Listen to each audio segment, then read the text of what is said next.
సమస్య పరిష్కారం కావాలనే తాము కోరుకుంటున్నామన్నారు నిర్మాత సి కళ్యాణ్. అయితే సినీ కార్మికులు కూడా గొంతెమ్మ కోరికలు కోరడం సరికాదన్నారు. చిరంజీవి గారి ప్రతినిధిగా అనేది కానే కాదు.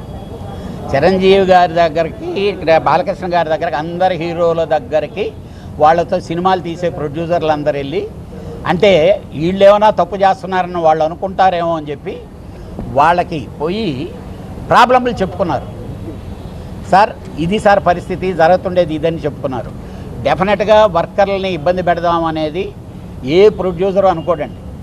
ఎందుకనంటే అందరూ నిద్రలేసి కలిసిమెలిసి ఇక్కడ సినిమాలు తీసుకునేది. వాళ్ళు కూడా గొంతెమ్మ కోరికలు వదలాలి, ఒక లాకింగ్ దగ్గర ఉండిపోకూడదు. డెఫినెట్గా నేను అనుకుంటున్నా,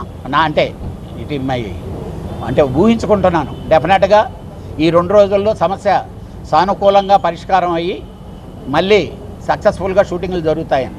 చిన్న సినిమా షూటింగ్ చేసుకునే ఏ నిర్మాతకు మాత్రం ఇబ్బంది లేదు. It is very clear. చిన్న నిర్మాతలు అత్యంత దారుణమైన పరిస్థితుల్లో ఉన్నామన్నారు ప్రసన్న కుమార్. తెలుగులోనే అధిక వేతనాలు ఉన్నాయంటున్నారు ఆయన.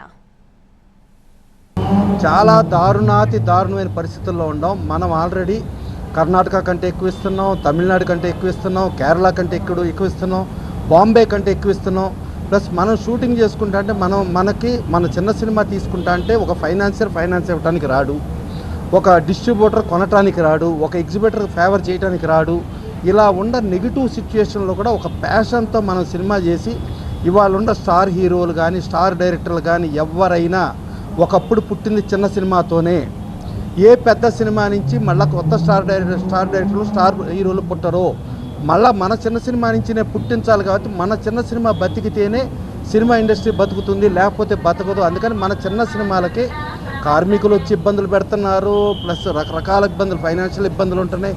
ఇన్ని సమస్యల మధ్య కూడా మళ్ళీ మనం మెజారిటీ ఆఫ్ సినిమాలు చేస్తున్నాం.